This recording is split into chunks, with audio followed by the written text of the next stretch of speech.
Hi, this is Zesska Harder. I am going to be discussing the topic of the idealization of motherhood and reality.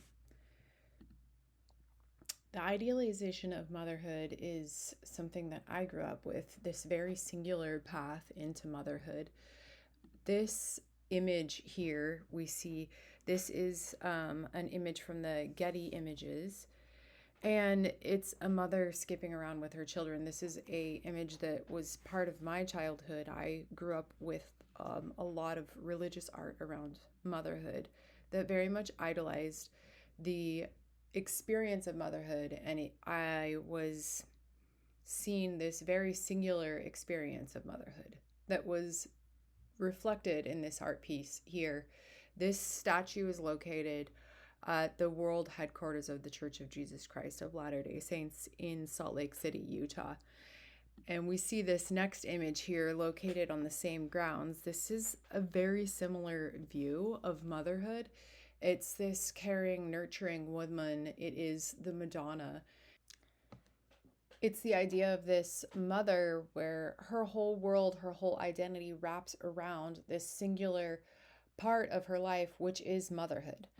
And this is some more artwork that I also was raised with, just to get this kind of idea of like, there's quite a lot of like these faceless images, and it was open for like, hey, this could be me.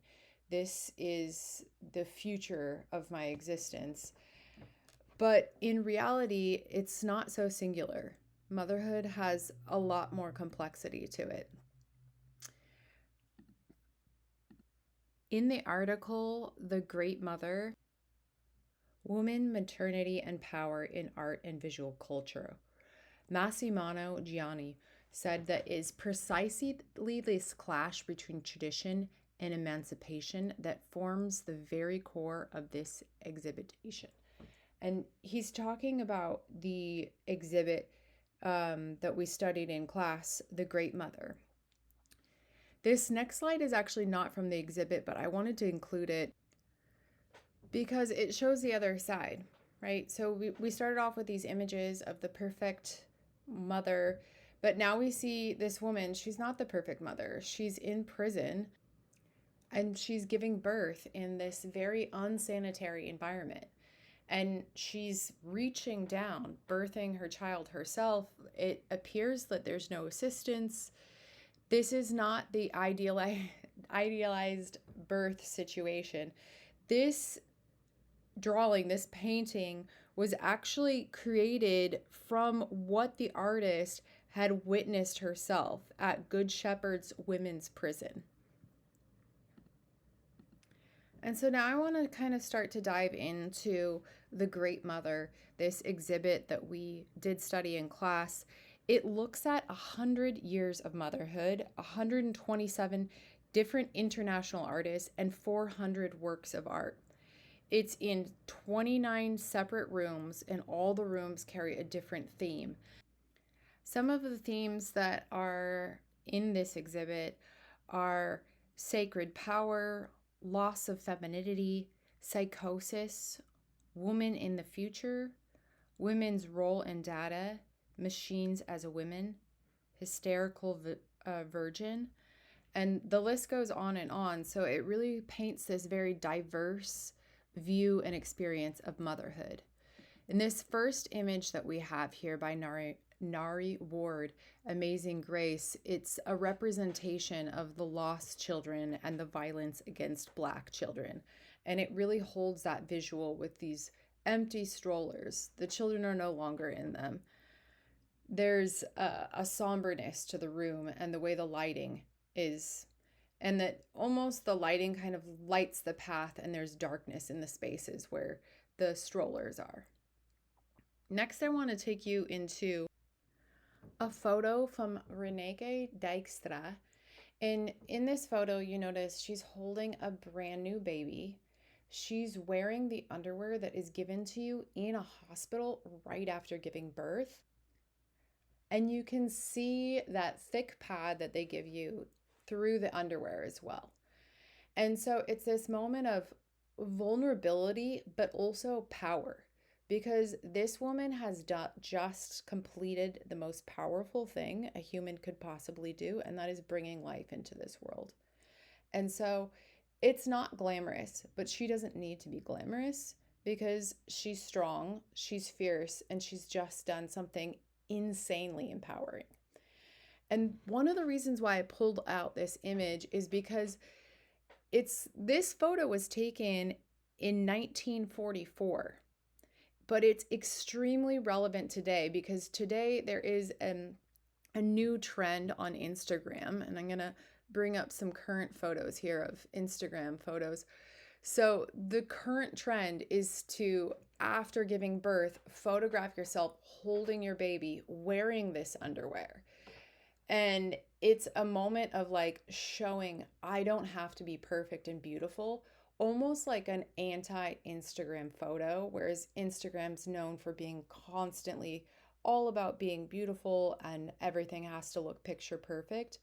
But here's a moment of showing like, yeah, I'm not perfect, but I'm strong and I just did something really incredible. And so I love that her image from 1944 is now what is like this big craze on Instagram with new mothers. It really shows that she was far ahead of her time. Here we see 3 paintings from Cindy Sherman, and all 3 of them are really centered around breastfeeding and a woman's breasts. And this is like the life source for this new life that's coming into the world. And it's exposed and it's raw, and they're not trying to cover it up. And you're seeing it. It's there. It's raw. And so this is even though it is a mother, it is still a stark contrast from the Madonna image, which is the perfect mother who doesn't expose her breasts in public, who doesn't let anyone see that nudity in public while she's breastfeeding. And so again, it's showing and exploring a variety of experiences. Some women are going to breastfeed and cover up their breasts, and some women are going to allow their breasts to be seen and exposed. One thing that this exhibit does, it really pulls into like the variety of motherhood, and that there isn't this singular experience. So here we have another quote by Massimo Milano, the curator of this exhibit. He says, "It speaks of many women's desire to be more than just a mother." And again, that's showing that variety. Not every single woman feels like her destiny is to become a mother. And not every mother has a singular identity of just mother. Which leads us into this installation created for the exhibit from Nancy Shapiro. And one of the things I love about this is that she captures this clothing line, which we traditionally think as, oh, this is a woman's task. This is a mother's home chore. And when we look closer, we look at the items hung up on this line. We see a mixture of things. We see lingerie, we see hosiery, we see dolls, toys, clothing. And then we also see things that are not so pretty or cute. We're seeing tummy hugging underwear. And we're seeing these scary printed images of scary creatures. And so it paints this variety that we're seeing throughout the entire exhibit. A woman can be a mother. She can take care of her children, and she can also be sexy at times, not so pretty at times, and sometimes she might need like a tummy strap. And so this installation really captures the whole concept of the entire exhibit. And it also captures this idea of like being able to be a mother and embodying this idea of like motherhood, but also your sexuality. Whereas we see like throughout the world that a lot of women have been trapped within 2 binaries of womanhood. And so we think, what identities have we allowed women to hold besides the greater mother or the whore? And we can explore that a little bit further with Pablo Picasso's piece. And again, this is from another lecture, But we see this where we're exploring the horror. We see the women's bodies are open. We see their legs open, their arms are open, their bodies are nude. And so there's this sexuality to this piece by Pablo Picasso. Moving back into the exhibit, we see this other piece by Salvador Dali, and it is extremely sexual. We see the woman's curves. Her breasts are large, her hips are curving out, her waist is curving in. Her body, like, really is accentuating all the sexual parts of her body. And then we see a man with an erection, and his erect penis is penetrating into her armpit, into her body. And so there's this extreme sexuality, which, if you think about it, yes, this is part of motherhood as well.